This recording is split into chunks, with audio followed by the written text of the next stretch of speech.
세 번째 발표자는 대만 아시안 스터디스 센터의 크리스티 춘슈 소장입니다. 토론자는 청주대 김성죽 교수입니다. Ladies and gentlemen, my name is Christy Su. I am the director of Taiwan ASEAN Study Center, Zhonghua Institution for Economic Research, Taiwan. It is my privilege today to report to you a very important topic, opportunities of and challenges to Taiwan in the post-pandemic era. I'll put two parts for my presentation. The first part is the challenges Taiwan faces in the post-pandemic era, and the second part is how Taiwan responds to the challenges and conclusions. The COVID-19 has affected the whole world since early this year, and Taiwan's response to COVID-19 and control a virus outbreak win applause from the world. By adopting various stimulus packages and recovery measures, Taiwan manages to maintain positive economic growth in 2020. According to the latest forecast released in mid-August, the GDP forecast was even revised upward to 1.56 for this year and 3.92% for next year. However, Taiwan and its enterprises face challenges as the pandemic has not only undermined economic growth across the globe, but also has changed the global economic landscape and business model. I'll categorize the challenges into three T's: the trade war, transformation, and talents. The first T, the trade war, includes the major China-US trade war and many other potential wars in the future as we see the rise of trade protections in the world. The trade war has changed Taiwan's trade dynamics with its major trading partners. Last year, Taiwan's export to the US increased 17.1%, while its export to China and ASEAN, two of its largest export markets, decreased 4.9% and 4.0% respectively. As a result of shift of supply chain back to Taiwan, the U.S. trade share accounted for 1/7 of total trade, reaching its highest for many, many years. The trade war has unbalanced the impacts on various sectors in Taiwan. For example, Taiwan's export of semiconductors and other high technology devices and components have benefited greatly from the trade war due to increasing demand in Chinese market and trade diversion to Taiwan. However, exports of other sectors were undermined, such as machineries and textile, etc. Furthermore, small and medium-sized companies have been adversely impacted as compared to larger companies. The US-China technology competition or the decoupling put even greater risks of collateral damages to Taiwan and other countries in the region. Taiwan needs to partner with countries to reduce the threats and leverage the strengths together. The trade war and the COVID-19 pandemic are changing Taiwan companies' investment plans too, so they need to consider a more global approach. The second T is about economic transformation.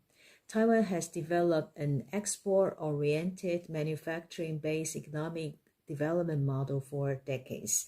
The model has performed well in the operation of global supply chain for many years. The trade war and pandemic have caused disruption of the supply chain and call for decentralization or diversification of manufacturing activities. And therefore, Taiwan needs to readapt to the changing international environment and compete with many newcomers in the emerging new supply chains. Taiwan also needs to find new growth momentum, need to change from a cost-based model to a value-driven and innovation-driven model. For example, Taiwan needs to pursue green transformation, meaning green and renewable energy initiatives need to be adopted, and Taiwan needs to have embrace green economy and export of energy services. Taiwan also needs to adopt digital transformation. This includes digital trade and digital economy in the new normal in the wake of pandemic. The third T is about talents. In March 2018, Taiwan had officially entered the stage of an aged society as Taiwan's people over 65 years old accounted for 14.05% of its total population, 23 million, meaning 1 out of every 7 people is a senior citizen. Its population will start declining as early as 2021, which is next year.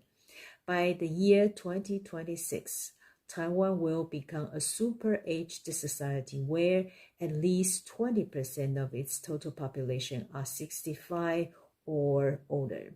Therefore, Taiwan needs to address a lot of talents issue. This includes that Taiwan has struggled with supply of labor for years.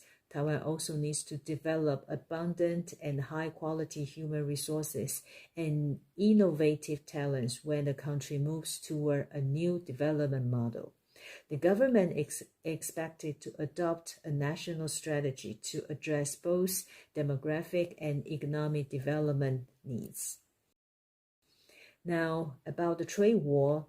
This chart shows you the timeline of US-China trade war, starting from day 1, which is July 6, 2018, when US adopted the first batches of 301 tariffs on imports of China, until February 14 this year, when the Phase 1 agreement entered into by US and China began effective. However, even the Phase 1 agreement was signed and put into implementation, there are still around 370 billion US dollars imports of China still subject to 301 tariffs, ranging from 7.5% to 25%. And the table here shows you that the change of China's share in U.S. trade deficit. In last year, China's share in U.S. trade deficit went down from 47% in 2018, which came at its peak, to 40%. This means China's share in U.S. trade deficit has decreased significantly. However, as a result of trade diversion, other countries began to export more and enjoy larger trade surplus with China. For example, Koreans' surplus with US increased from 17.8 billion US dollars in 2018 to $20.6 billion in 2019. And Taiwan's surplus with US increased from 15.5 billion in US dollars in 2018 to 23 billion US dollars in 2019. In Taiwan's response, Taiwan has been concerned hugely with a number of issues. The first is about the WTO consistency. U.S. unilateral trade sanctions are considered to be in violation of the WTO, and the dispute settlement mechanism of the WTO has recently ruled that U.S. unilateral 301 tariffs are against the WTO rules. Secondly, China's agreement to increase imports from U.S. worth of 200 billion US dollars in the next 2 years, as committed by China in the China-U.S. Phase 1 trade agreement, also have some concerns to Taiwan and other WTO members. This means that expanding imports from China will affect interests of other WTO members, such as Brazil and Australia, and probably some Southeast Asian and Asia-Pacific countries too. And secondly, the U.S.-China conflicts have triggered significant disruption or relocation of China-centered supply chain. Taiwanese company will have to or have already shifted supply chain from China to Southeast Asia, Taiwan, or even further to Latin American countries. And amid this new trend, Taiwanese government had adopted a reshoring policy to encourage Taiwanese company to relocate back to Taiwan or Southeast Asian countries. The relocation of Taiwan overseas investment either coming back home or going south, meaning going to Southeast Asia or South Asia. In November 2018, the Executive Yuan of Taiwanese government passed an action plan to provide land, utilities, human resource, and tax cuts to Taiwanese companies which have operation in China and suffered from this China-US trade war. As of end of July this year, more than 100 companies have applied for the incentive programs. In total, committed investment amount reached NT dollar 1 trillion, which is around US dollar 3 billion. And this investment are expected to create as many as 50,000 jobs in Taiwan. Who are these companies? These companies are majorly in electronics and ICT, and also metallic works, automobile and bicycle parts, and bicycle and their parts. And however, as these commitments will need to be realized, the government will have to improve the overall investment environment in order to attract this company to realize their commitment. The government need to address the 5 shortages in Taiwan, meaning they have to solve the problem of shortages of labor, shortages of skilled workers, shortages of land, and shortage of electricity and water resources. Now, about the relocation from China to Southeast Asia or South Asia. According to Sears survey last year, more companies are looking to Southeast Asia than coming back to Taiwan. Among these countries, Vietnam is the most popular destination. Vietnam benefited hugely from increasing export to U.S. Vietnam, being a member of the CPTPP, RCEP, and signed many FTAs with other trading partners, are now considered to be a most attractive destination to Taiwanese company. Taiwanese companies are also interested in relocate to Philippines, Cambodia, Thailand, and Myanmar. And India is now having an emerging smartphone assembly or cluster contributed by many Taiwanese company, including our Foxconn and other Taiwanese large electronic company. And the last 2 years, seeing significant increase of Taiwan investment going directly to the end market, which is the US. Now, this chart shows you the changing pattern of Taiwan's outbound investment into China and rest of the world for the past 3 decades. The first decade here, from 1990 to 1991, more investment went to the rest of the world than went to China. And the second decade, starting from 2000 to 2010, we began to see more investment going to China. In the year 2010, the investment going to China reached its peak, totaling 150 billion US dollars, accounting for around 85% of Taiwan's total outbound investment in that year. However, since 2011, Taiwan's investment going to China began to show a slower growth rate. And in the year 2016, we began to see more investment going to the rest of the world than going to China. And in 2018, after the 301 tariffs were adopted, Taiwan's investment going to China accounted for less than 40%. And last year, 2019, our investment going to China accounted for around 37% of Taiwan's total outward investment. Now, the conclusion. Taiwan has increased its ranking in Power Index by Lowy Institute in Australia due to its soft power and performance to the pandemic, due to its increased importance in geopolitical and economic context, and its well-recognized position in global value chain, especially in semiconductor and other high technology industry.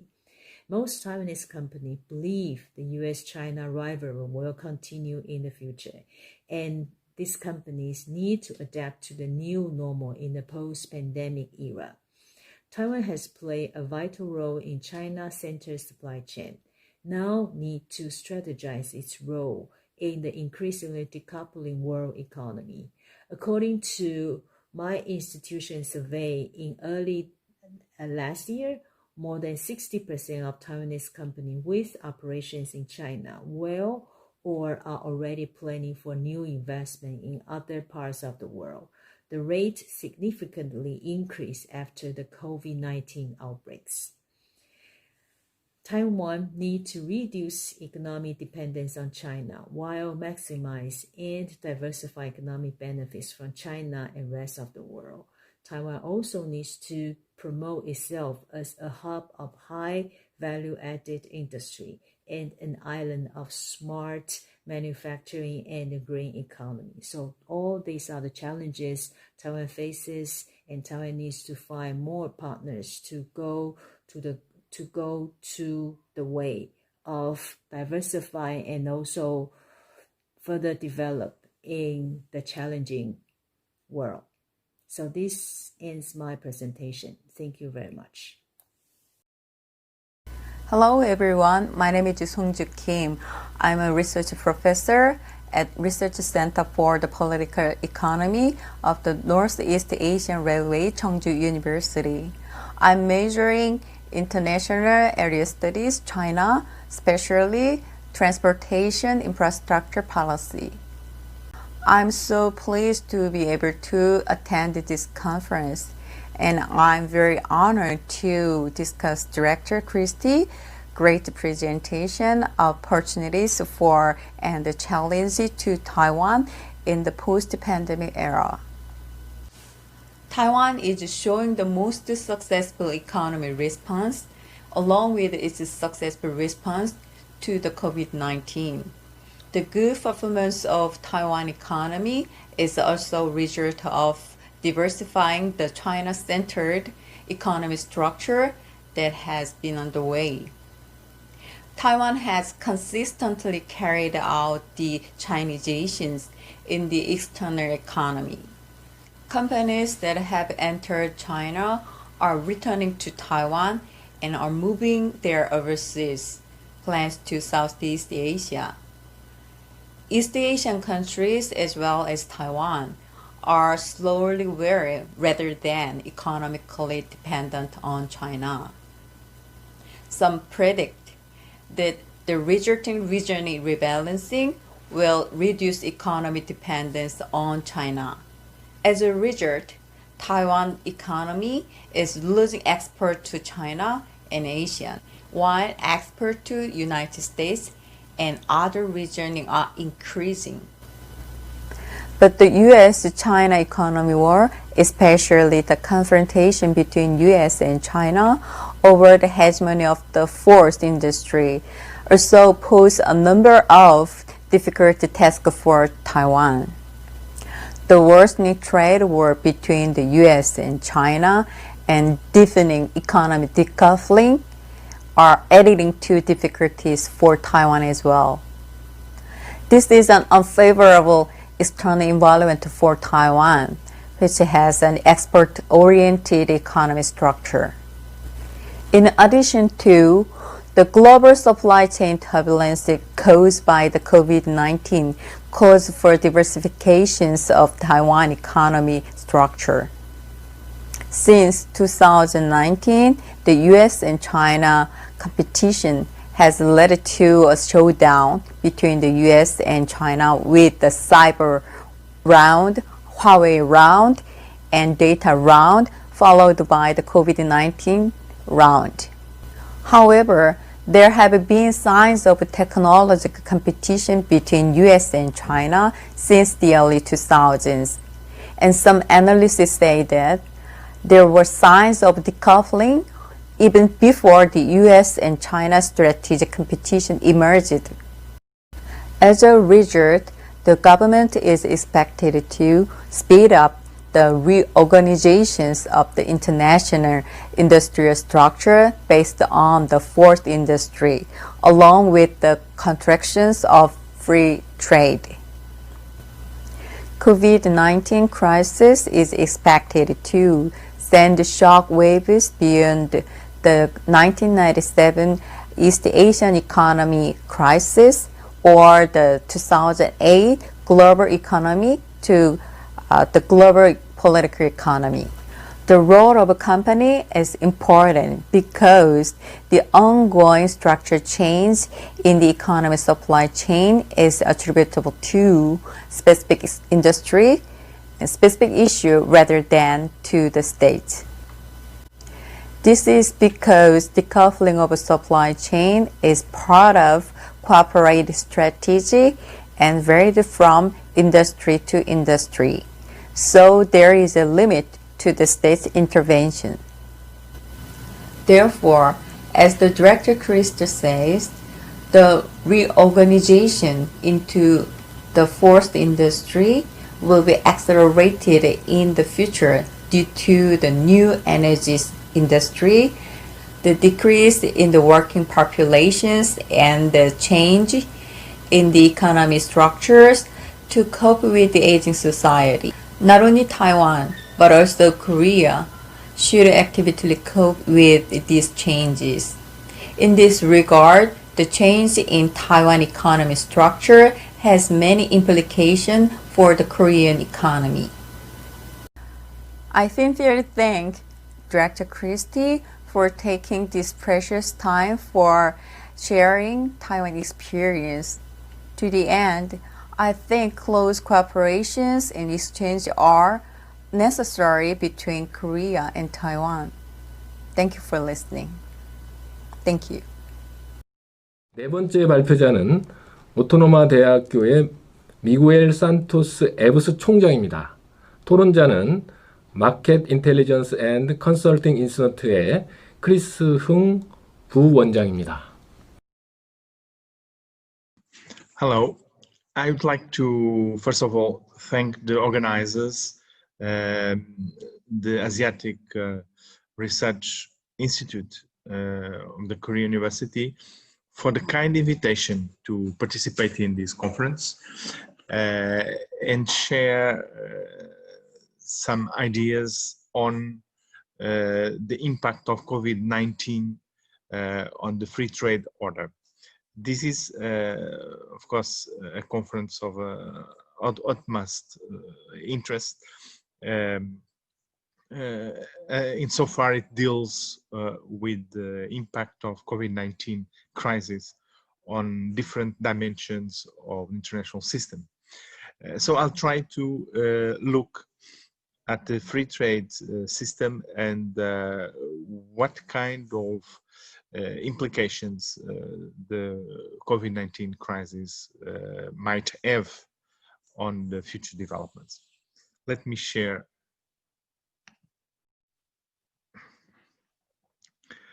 I will structure my talk in three main points. The first addresses the structural challenges to free trade. What was the situation before COVID-19? Second, COVID-19 impact on international free trade. What are the foreseeable impact aspects?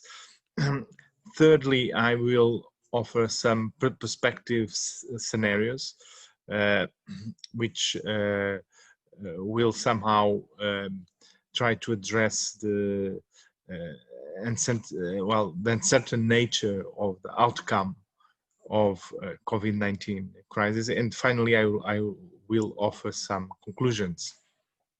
The structural challenges to free trade, I'd say it implies four main aspects. The first one relates to the multilateral trade system, so WTO, the World Trade Organization, created in 1995, and which made a fundamental contribution to structuring free trade after the end of the Cold War. WTO crisis and the degradation of this rules-based system is something which is evolving during the last 5 to 10 years. And the reasons for that are related, first of all, to the incapacity of WTO to reform itself. New fundamental issues have not been integrated in the scope of regulation of WTO.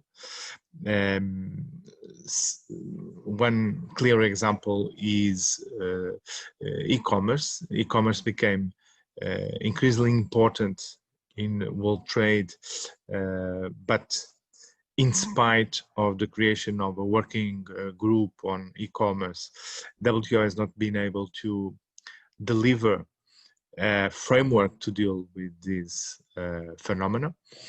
And so this incapacity to adapt to the changing circumstances, and of course the world today is in many ways different from the one in 1995.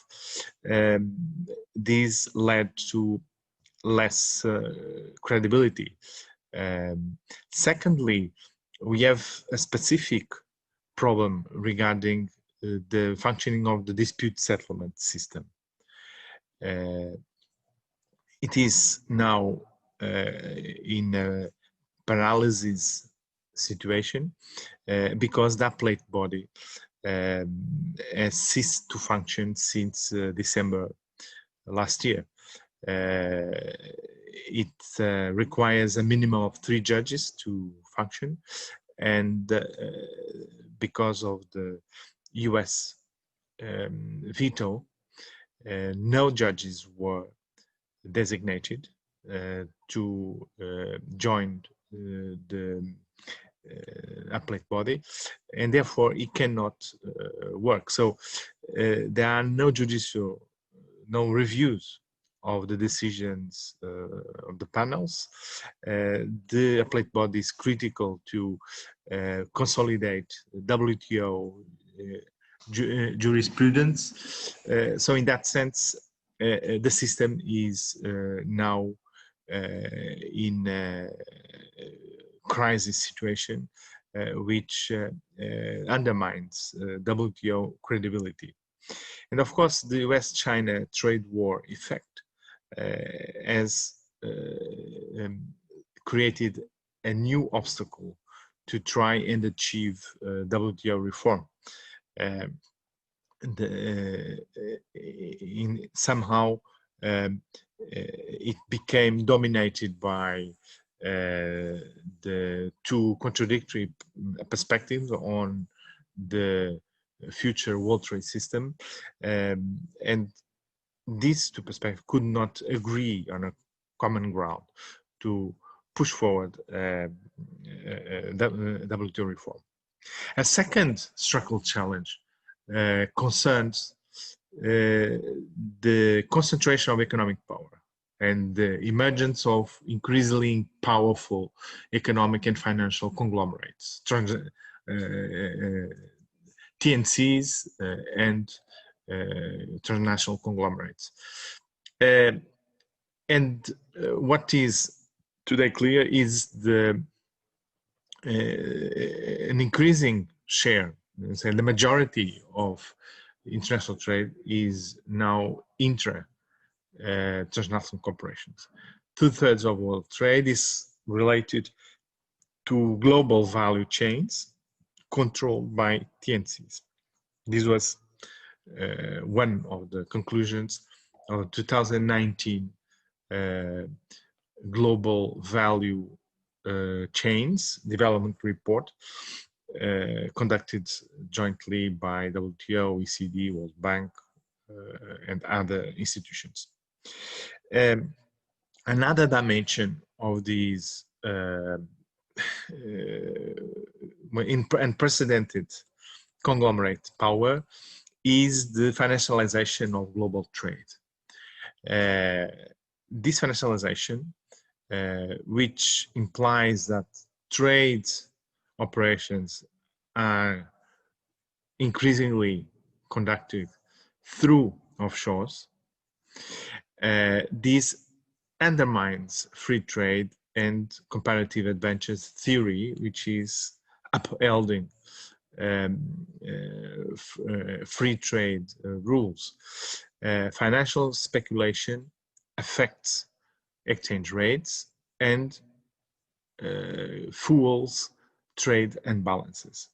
So while real economies is performing well, we have a destabilization process which derives from exchange rates fluctuations because of speculative attacks on the exchange rate markets, and this leads to trade imbalances that then forces real economies to adjust and to pay high costs to correct these imbalances.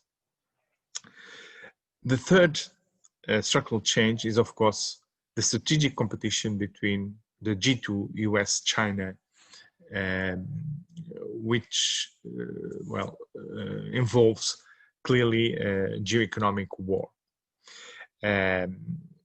This trend, which was which developed mostly since 2018, stimulated increasing protectionism. This, of course, is a big challenge to free trade. We had trade barriers being increased by US and China. We have non-trade barriers also being implemented. And in this context, we can say there was already a negative impact on world trade. Insofar, it declined in 2019. Merchandise trade declined 0.1% in volume and minus 3% in value. And the growth of service trade was marginal.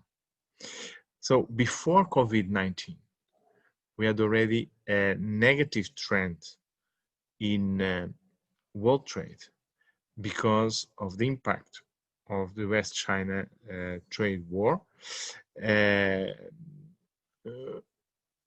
which by and large was not sorted out. More than that, China, since 2015, seems to have started building an alternative trade regulation system. This relates to the Belt and Road Initiative, the BRI, which focus on the creation of alternative trade rules and alternative dispute settlement mechanisms controlled by China. This implies a fragmentation of the multilateral trade system And so this is a trend which perhaps this is one of the hypotheses I put forward. The COVID-19 impact might contribute to strengthen. The final structural challenge to free trade is, of course, dysfunctional regionalism, unregulated regional trade arrangements, which are not compatible with multilateral trade system. There's been always this fiction to what extent regionalism is a stumbling block or a building block to multilateral trade order and free trade order. And we know this implies permanent monitoring and ensuring the compatibility with the numerous between the numerous regional arrangements and WTO rules. This is not properly carried out. Formally, WTO has to perform this task, but this is less and less effective. And so this is, of course, under this circumstance, this is a structural challenge to a free trade system. Let me look now at the COVID-19 impact on international trade. We can say that two potential impacts. One is, let's say, a short-term response to the health crisis, so the first stage of the COVID-19 crisis. And the second stage is, of course, the recovery of economic of the world economy. It means the set of measures that will be implemented to foster economic recovery as a response to a very deep economic crisis. So there are two different levels. The first one, we can say that there has been already in 2020 a decline in total merchandise trade value and trade volume. It is estimated that there's been a decline of 21% in total merchandise value in the second quarter of 2020, but with asymmetries between sectors. If we look at the WTO estimates, we can see that this decline in the value of world merchandise trade in the second quarter was much more significant than in the first quarter, 6%. But it's affected in different ways, with different intensities, different groups of products. It was most severe in the fuels and mining products, a decline of 38% in the second quarter, while manufacturers are in an intermediate position, 19% in the same second quarter. And finally, the least affected group of products were agricultural products. It means that food remained a very essential product, and even the reduction in economic activity does not mean a reduction in the consumption of food. The second estimate regards the decline in the volume of world merchandise trade in 2020, which is now estimated by WTO, it's a recent estimate, to reach minus 92.2% in 2020, which is less than the initial estimate, around 12.9%, and also a projection of a rise of 7.2% in 2021, which does not restore the level of world trade to the pre-COVID-19 crisis.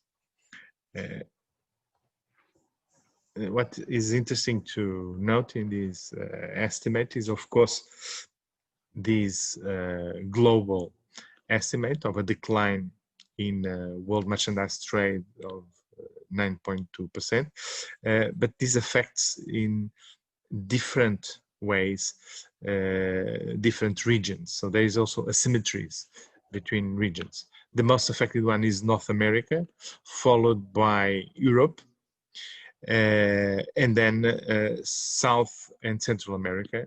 And the least affected will be, or is estimated to be, Asia, with a decline of 4.5%.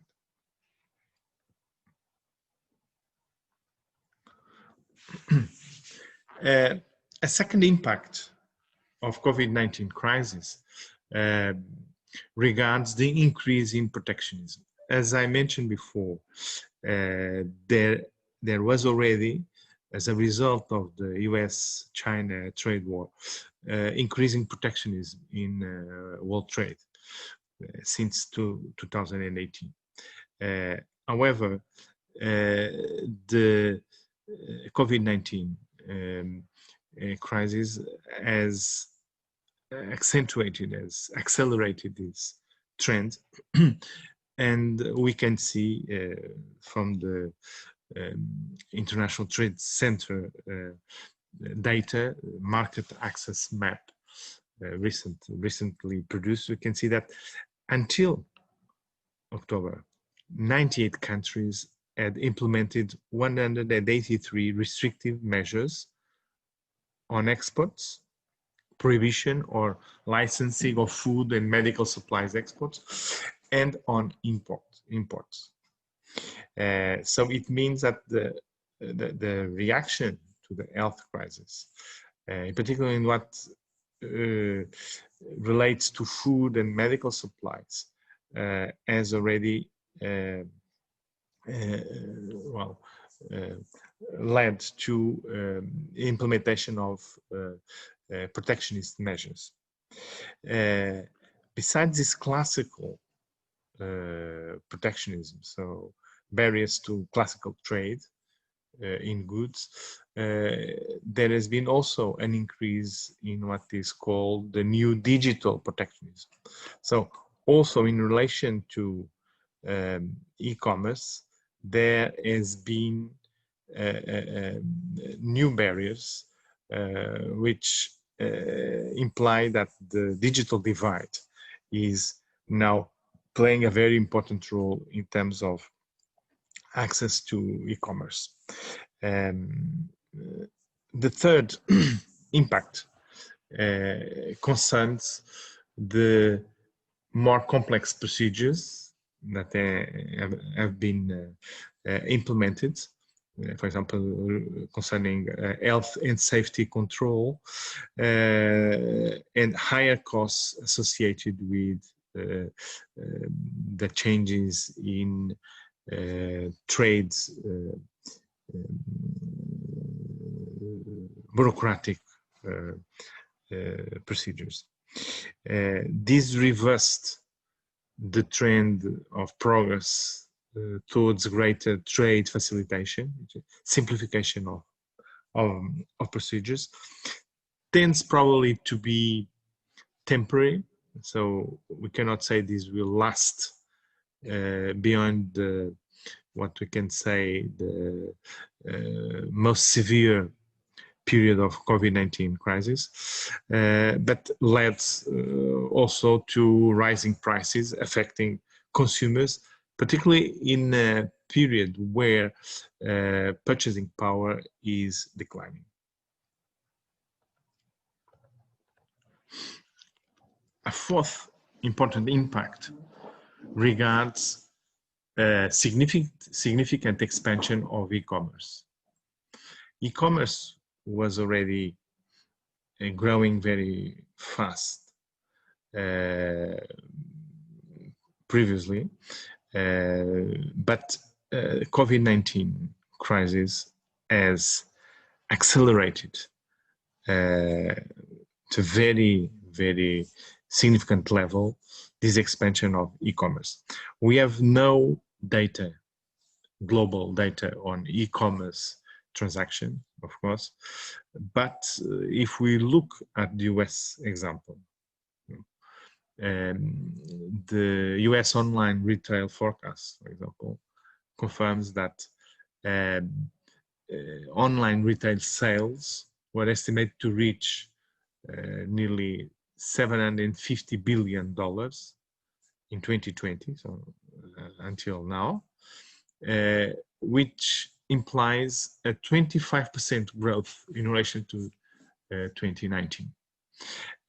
So it's a very impressive increase. Global traffic in retail e-commerce can also be an indicator, and there is data that shows that the number of visits have increased from 16 billion in the pre-crisis period to 22 billion visits during the crisis. There are different types and forms of e-commerce. We have, of course, no time to go in detail in these, but one interesting point is also the qualitative changes in e-commerce. It means that specific types have been or have developed faster than others. For example, there's been a boost in a new form, which is summarized as the buy online, pick up in store. Also the e-commerce, which links business to consumers, grew much faster than business to business e-commerce. So this is already an important trend. And this expansion of e-commerce and the scale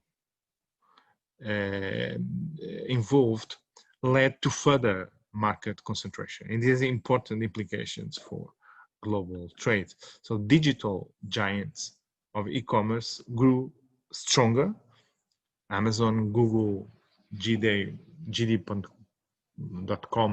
Alibaba became even more dominant players. Alibaba, for example, reported a 34% revenue growth until October.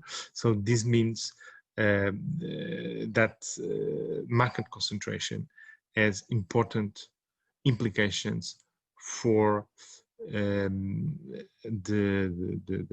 position of consumers in this e-commerce trade.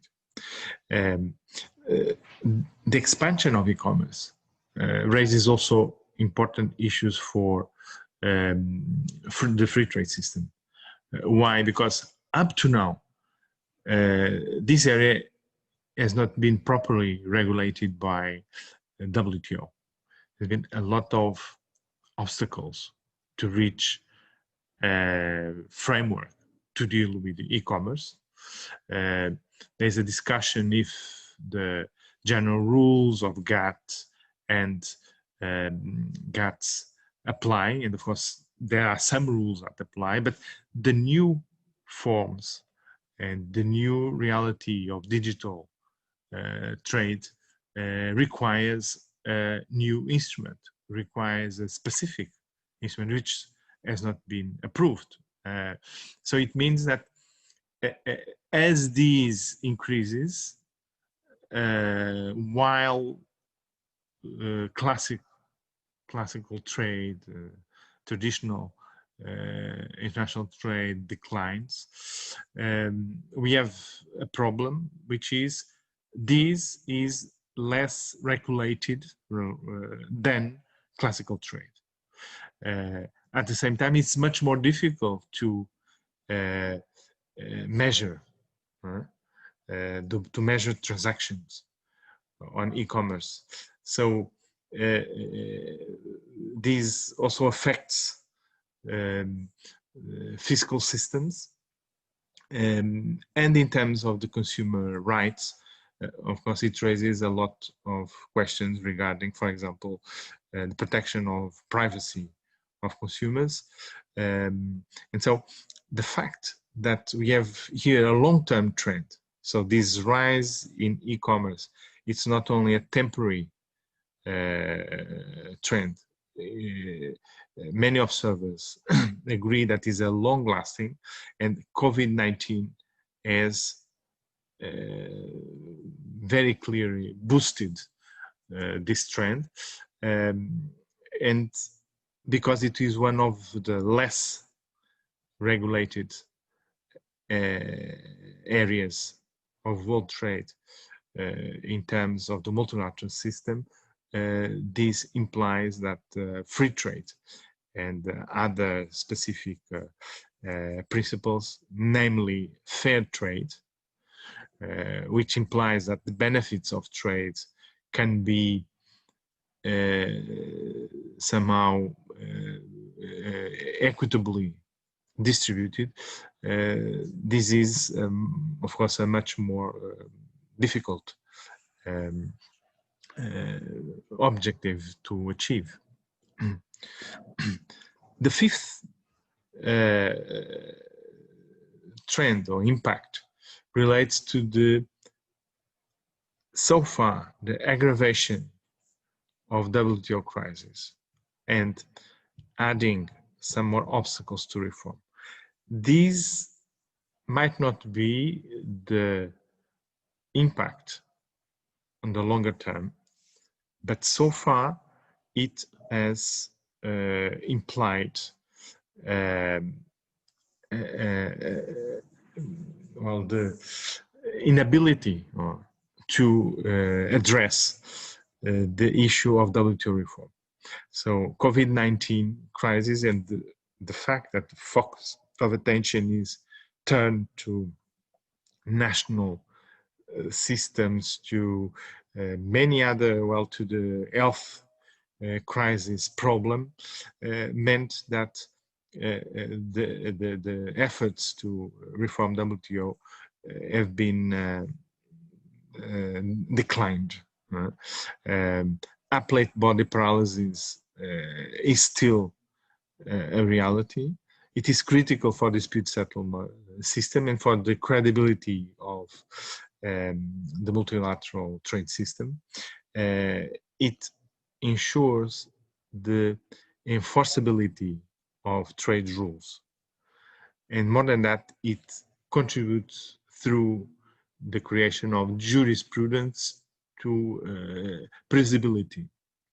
And this is very important to counteract increasing risks in the global economy. So this is something where the US has played an important role because it has blocked the election of new members of the appellate body, and because it has less than 3 now, it cannot function. Also, the group of countries that have been committed to reform, the pro-reformers, the Ottawa group, 13 countries, including the EU, but other countries like Canada, Japan, Brazil, Australia, or South Korea, are committed to present a reform package, but their efforts somehow have been undermined by, of course, the US and China positions, but also because of these new context of COVID-19 crisis. More than that, as I mentioned earlier, there are specific measures to respond to health crises, which have fueled protectionism.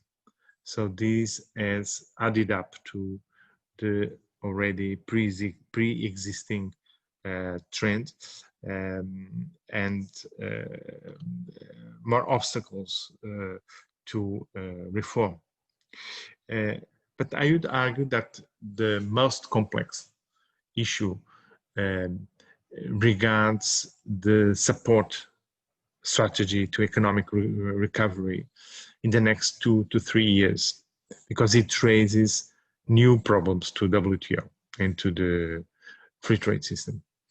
The fact is, there is now a trend of generalized use of state subsidies, state aid to support national economies and national firms. This, of course, formally violates state aid rules, which are in force under WTO, and at the same time, it's an irony.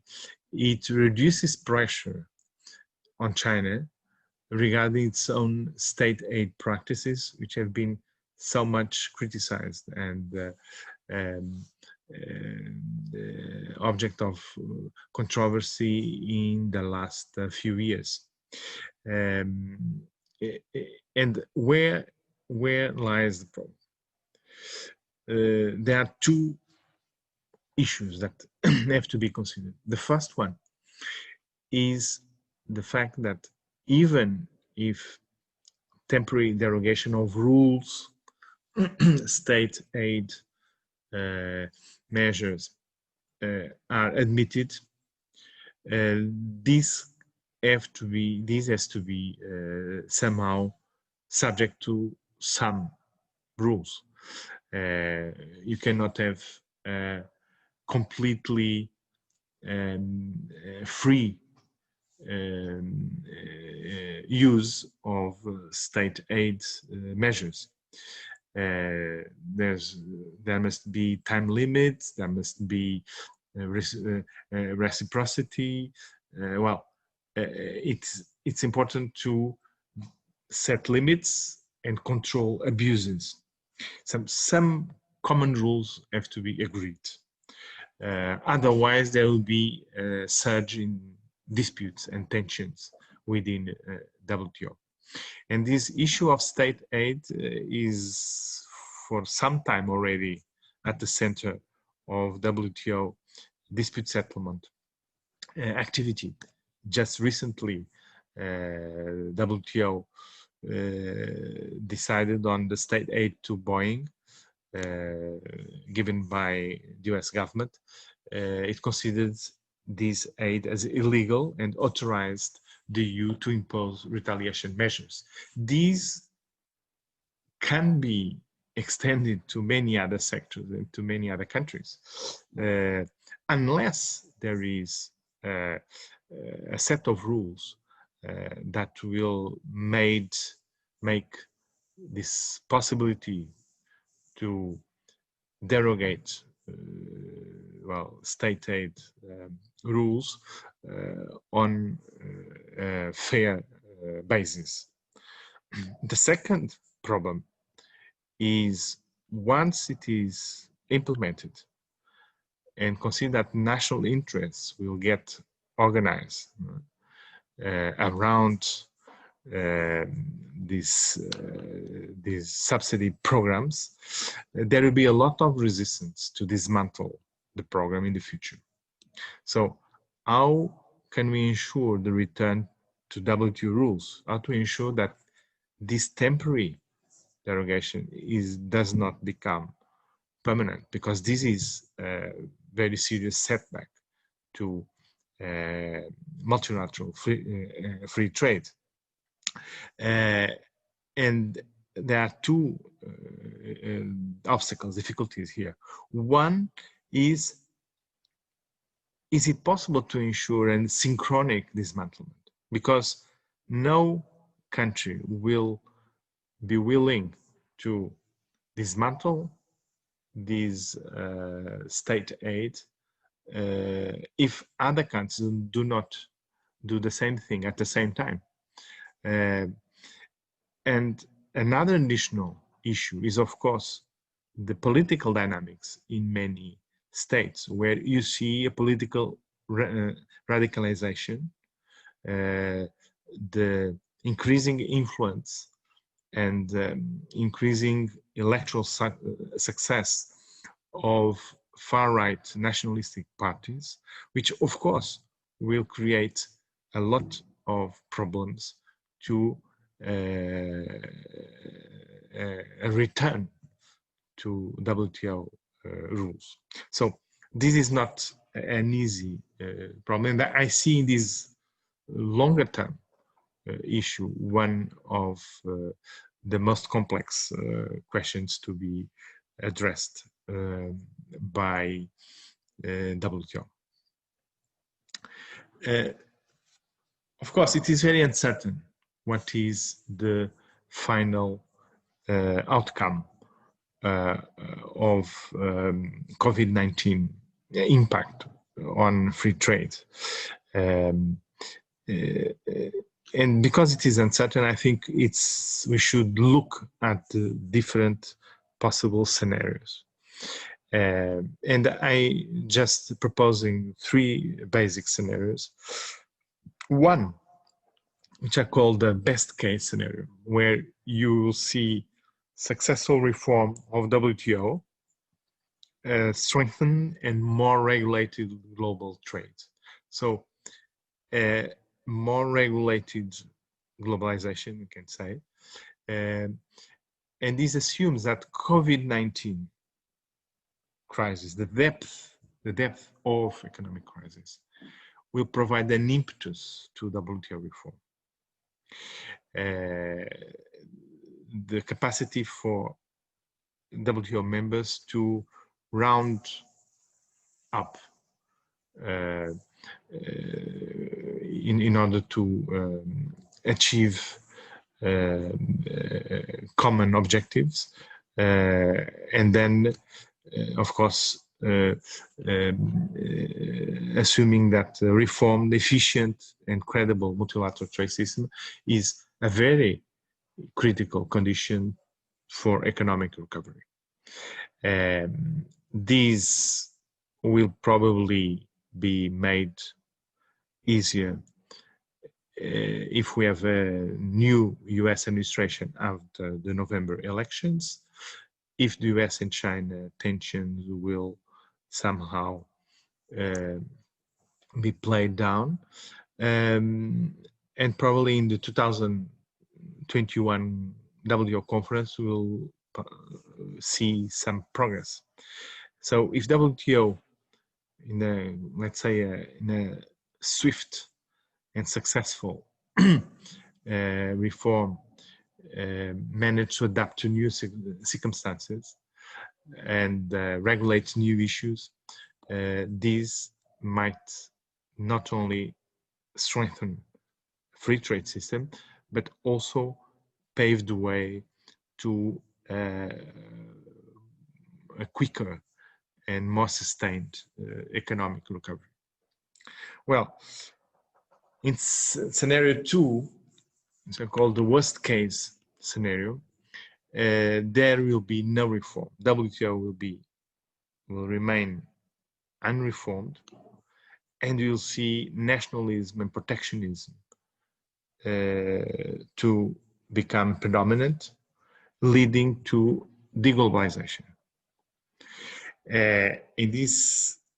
In this scenario, pandemia tends to accelerate pre-existing trends, the negative trends that were pre-existing to COVID-19 crisis, and creates a political situation where it is very hard to find common ground to reform WTO.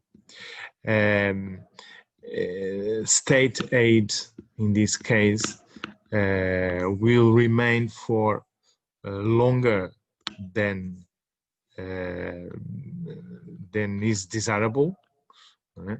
This will generate much more dispute settlement cases.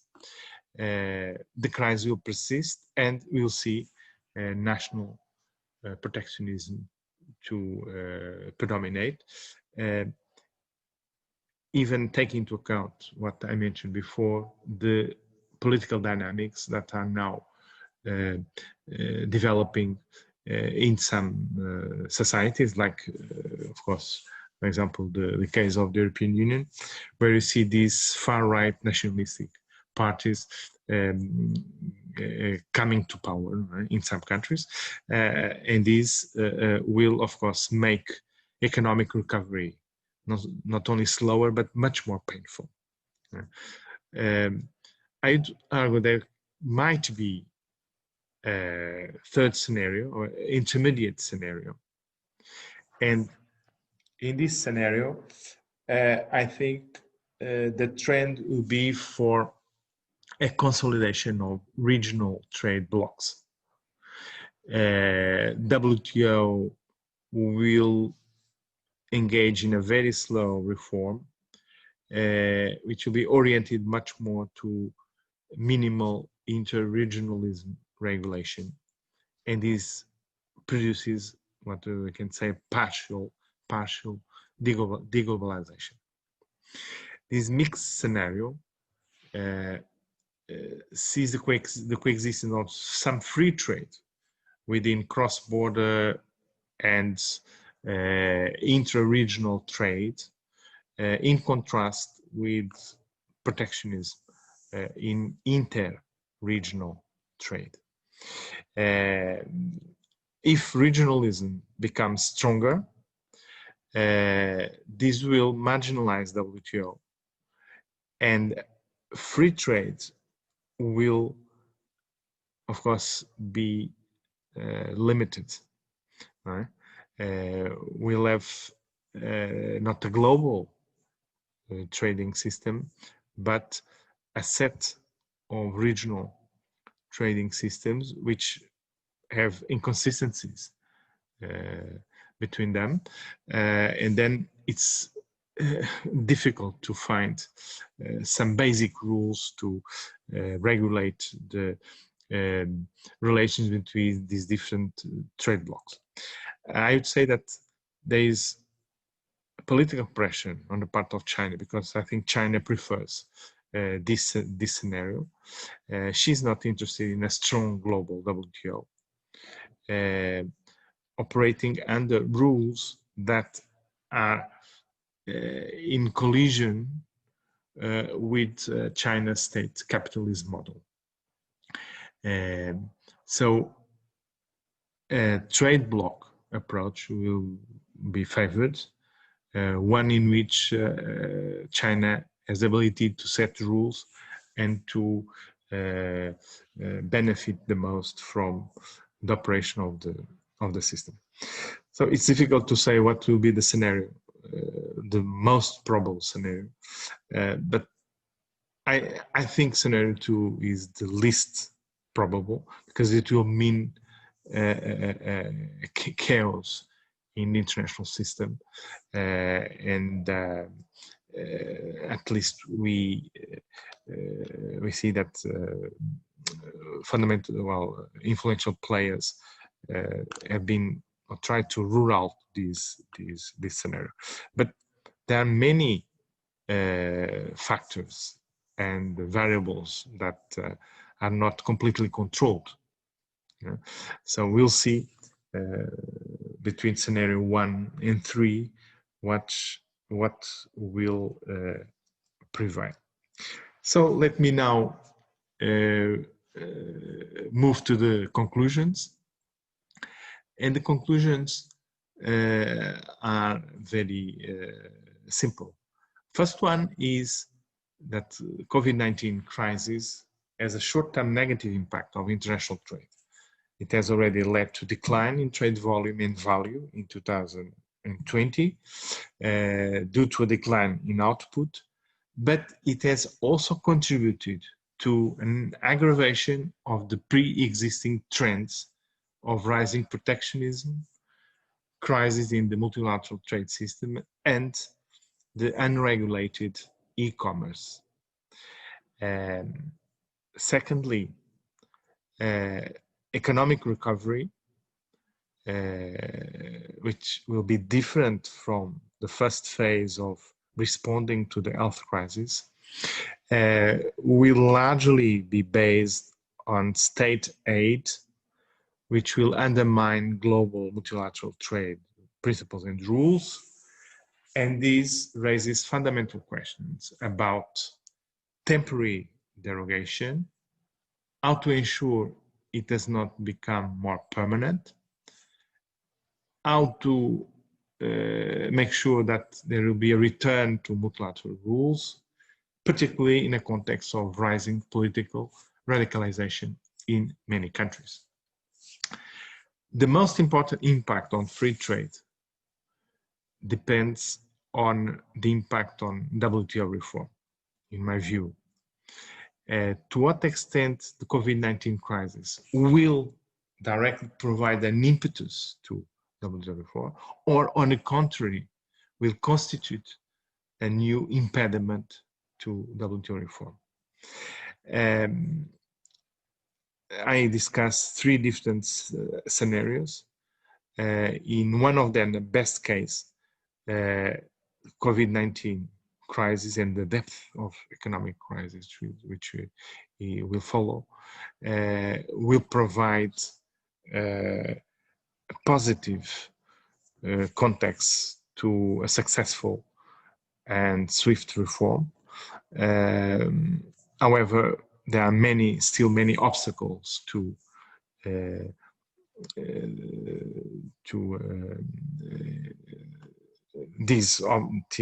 this scenario. So we will have to wait and see if this will be feasible. Finally, from a policy-making point of view, I think we can also conclude that there are three priority aspects which have to be dealt with by the international community at present. The first one, which is, of course, a major priority, is to overcome the paralysis of that late body, to restore the confidence in dispute settlement system, which is the cornerstone, the cornerstone of multilateral trade rules and the enforcement, which sustains a free trade system. And in particular, but a rules-based free trade system. The second priority will be to define very carefully the framework to regulate temporary recovery programs, which imply derogations to WTO rules, namely concerning state aid measures, in order to prevent that these temporary measures will not become permanent and that they do not undermine still further the multilateral system and do not create a new obstacle to WTO reform. So this has to be very skillfully managed. And finally, I think that a comprehensive and realistic WTO reform proposal, hopefully led by the Ottawa Group, has to be very much concerned with the right sequencing. It cannot be achieved everything at the same time. It has to start from consensual aspects because there are now some urgency in moving and in ensuring that there is an active WTO to deal with the pressures that are coming up from COVID-19 crisis. But above all, to ensure that free trade also meets fair trade standards. This cannot be opposing dimensions in a free trade system, the distribution and the equitable distribution of gains from trade is extremely important to ensure that free trade is sustainable over time. So achieving this synthesis is probably one of the major challenges ahead. Thank you very much. I really hope this will provide some stimulus to the discussion, and I wish a very fruitful discussion. Thank you.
예, 이것으로 세 번째 세션 마칩니다.